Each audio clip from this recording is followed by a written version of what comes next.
90-pound rucksack. Story of the 10th Mountain Division and the dawn of outdoor recreation in America.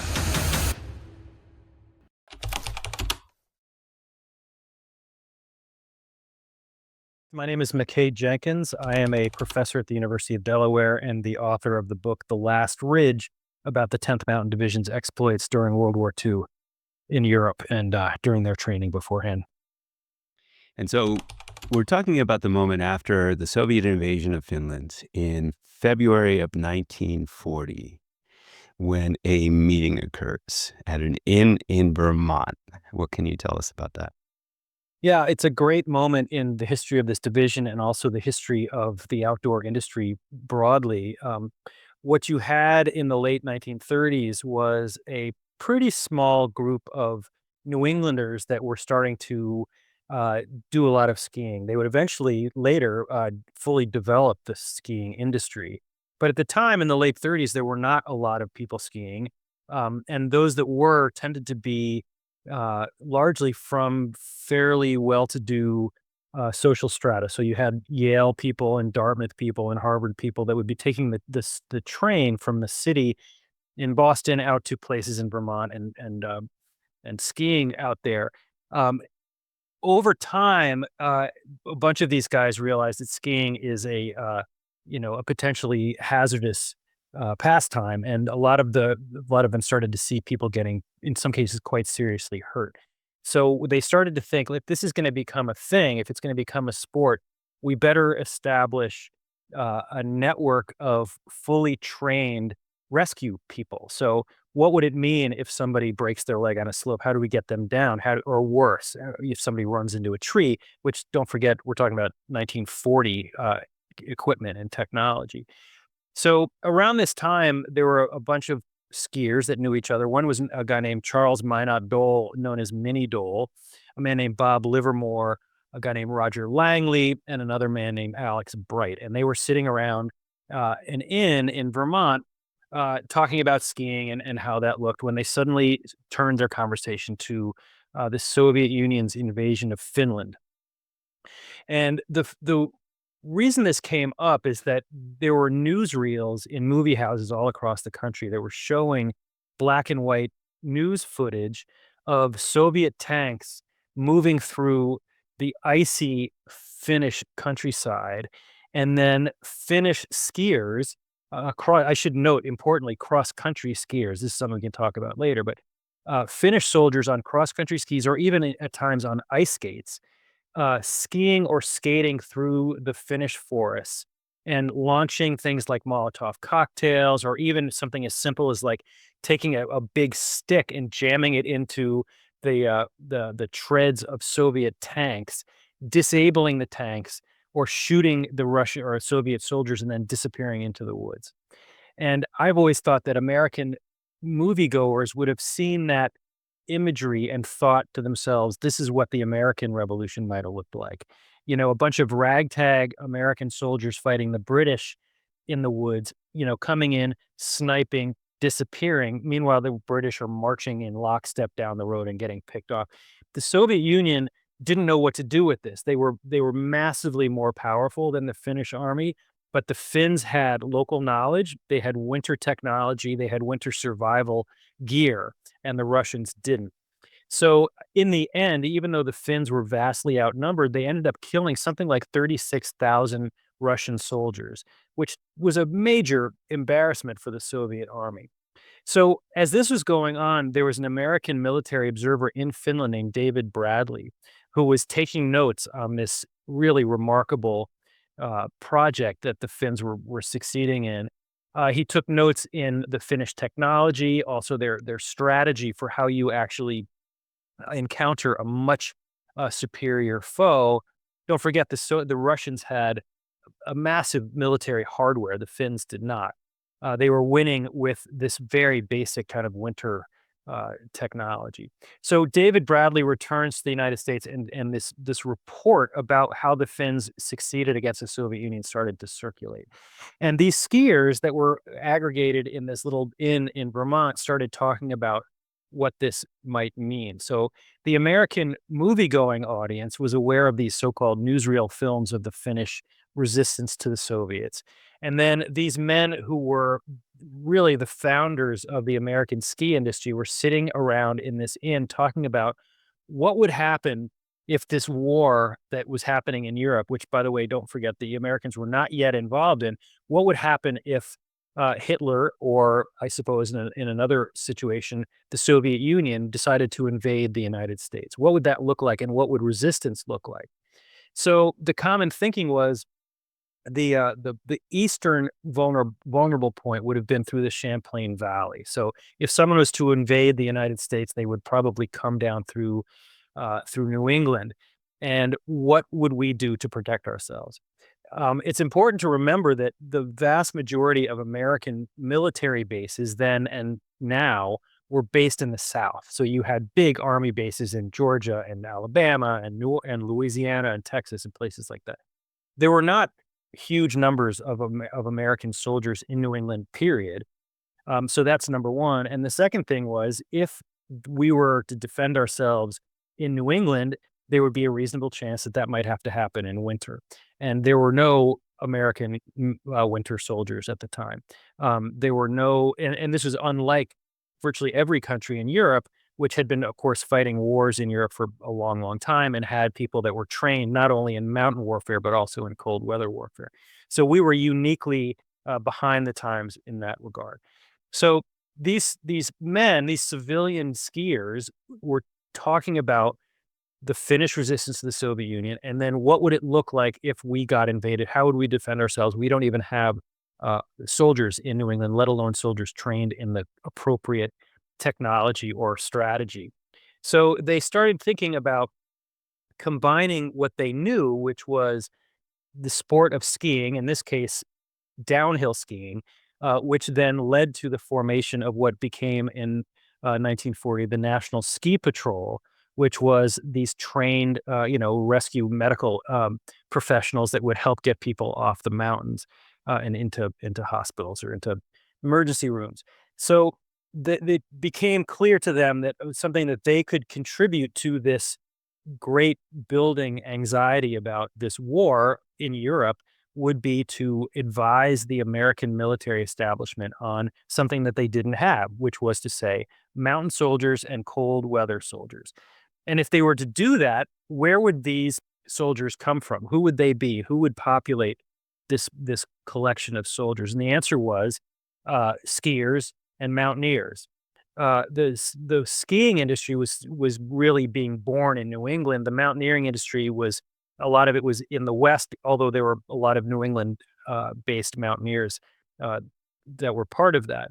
But what these guys were not mountaineers, they were skiers. So they thought what we can contribute to this is a big network of people, because they had already organized the National Ski Patrol at all the ski resorts in New England. And they also had this ski patrol rescue training, and they knew everybody that was doing this. So over time, Minnie Dole, who was an Andover prep school grad and a Yale University grad, um, because he and these men were Ivy League people. They were plugged into the Ivy League establishment, not just in New England but also in Washington D.C. They start working their networks of people, trying to get into the War Department, trying to get an audience with the Secretary of War, with the Army Chief of Staff, trying to lobby for the creation of something brand new. And this is worth listeners thinking about, because these were civilians proposing a radical new set of American soldiers at a time when war was right on the horizon. It was a very brash thing to do. These were not, um, military advisors. These were civilian skiers. So the first response from a lot of the military uh, senior staff was to be, grateful for their patriotism, and they sort of patted them on the head and said, "Thanks for your eccentric idea, but we got this." But Minnie Dole was really kind of relentless in his lobbying, and he and several of his colleagues we kept on pounding the pavement, writing letters to Henry Stimson and writing letters to George Marshall and trying to get an audience.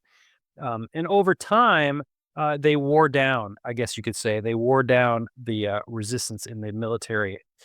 establishment. And finally, in I think it was October of 1941, the Henry Stimson and George Marshall agreed to formulate something known as the 87th Mountain Infantry Regiment. And a couple of weeks later, November 15th, that unit was formed. And then 3 weeks later, Pearl Harbor happened and the United States entered the war. And suddenly it's game time. So, what's interesting about this as it evolved is once Japan was involved, that opened up the other vulnerable point for the United States, which on the West Coast meant the Aleutian Islands. The fear was that if the Japanese were to invade the United States, they would probably hop across the Aleutian Islands, come in through Alaska, and come in down to continental United States. And you can see the parallel here. So, but in both cases, the Russians or the Germans coming from the northeast or the Japanese coming from the northwest, both entry points were northern and cold environments. And so, soldiers trained in Texas were not going to be a whole lot of use up in those particular places. So suddenly this wacky idea of having skiers and mountaineers come in and train a new group of soldiers started to make a lot of sense. And that's how this thing got started. And how would you characterize Minnie Dole? Minnie Dole was like a classic blue blood New Englander. He was, like I mentioned, he was a graduate of Phillips Andover Academy, which is a very blue blood old prep school. He then went to Yale, where he was a Whiffenpoof, which is one of the famous a cappella groups. And he was such a good singer that he was actually offered a professional singing contract. He turned it down, and that position was given to Rudy Valley, who went on to become a very famous crooner. So Minnie Dole came from a very, very solid, New England establishment family, New England establishment universities.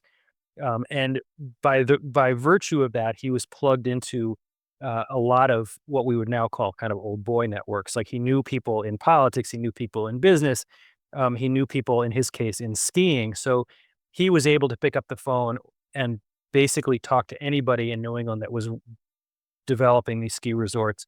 And that was all fine until war came along, and then he was picking up the phone and calling people in Washington. And suddenly he was able to basically leverage his connections in the skiing industry to put them at the service of the war effort. And so there were some other folks that were part of that meeting as well. Um, One of them was Robert Livermore. What do you know of Robert? I know virtually nothing about Livermore. I'm sorry to say. I do know this is sort of a side thing to mention that when this. So I'm sorry. You'll probably just have to get that from somebody else.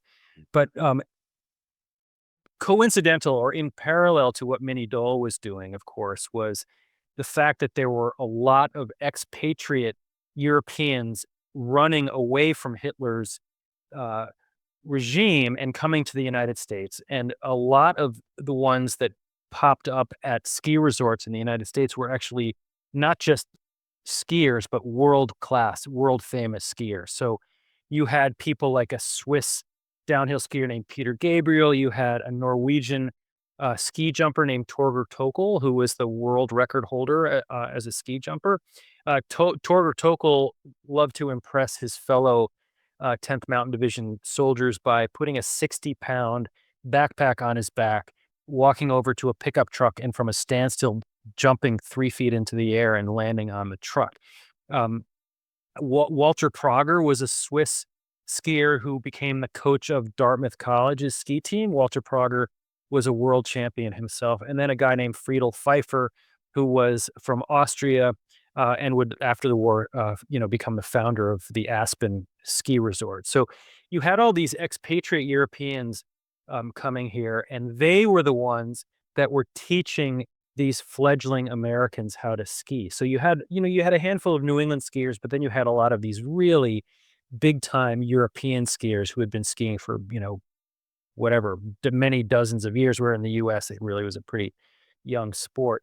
One thing that's important to think about is that in most military situations, the new people that show up, the privates that show up, know the least.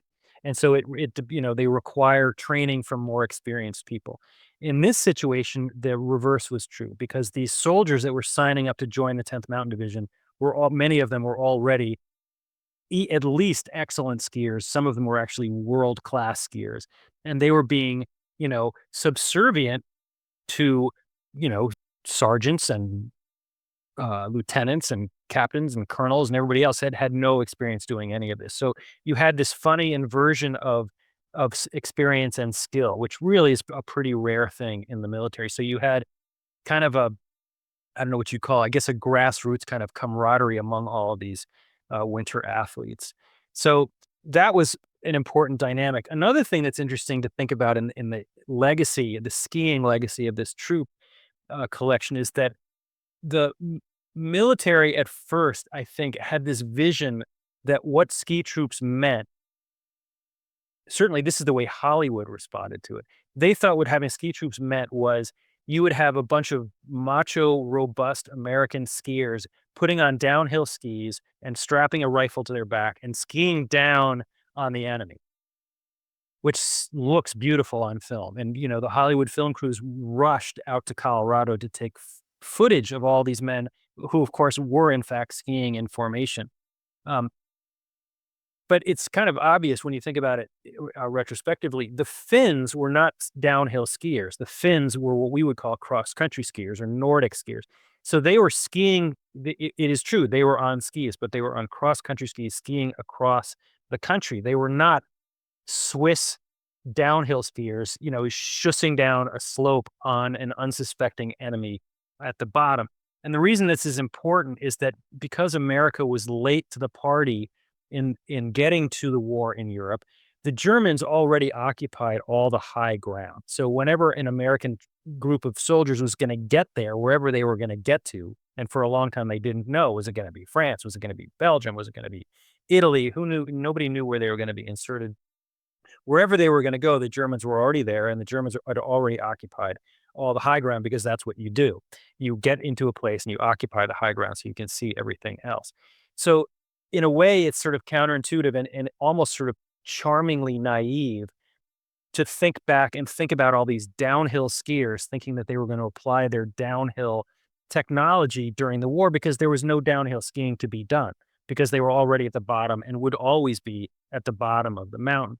Now, the possibility of using cross country techniques was much more viable. Like it's much more conceivable that you might enter, a front in the woods, ski through the woods, and snipe the way the Finns had done that. But most of what American audiences knew about this famous mountain, the mountain troops, was this image of men in winter camouflage skiing downhill in formation because that's what Hollywood loved. It makes for great footage.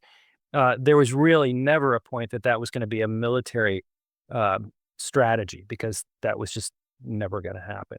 So I just think it's interesting in the mythologizing of this division, they got a really fundamental thing wrong in the myth, which was downhill skiing was never going to be an option. Now, you can talk elsewhere about mountaineering. The mountaineering thing is also interesting because they trained in incredibly, for the time, advanced mountaineering techniques. A lot of the stuff they were basically inventing from scratch, both the techniques and some of the equipment that was being designed. But in the end, they didn't use a whole lot of that in the war. They didn't do a lot of actual technical climbing. There was really only Riva Ridge, the famous battle at Riva Ridge, required a nighttime climb, but it was not a technical climb. The only it's not exactly ironic, but I guess you could say the irony of the situation is that the training and the gear that they developed during their training would become most influential after the war. Like they didn't use it during the war, they came back after the war and started the mountaineering industry. And from we know how that story played out, but they didn't actually use that training. If you want to summarize it, the things they were most famous for, the mountaineering training and the downhill skiing training, they basically didn't use during the war. After the war, they leveraged that and created the entire outdoor rec industry. But during the war, it was not really used. It was very photogenic during the training. It was not used during the war, and then it came back and established the outdoor industry. So it's a funny little, like a little blank space in the history, which was the actual space of the war itself.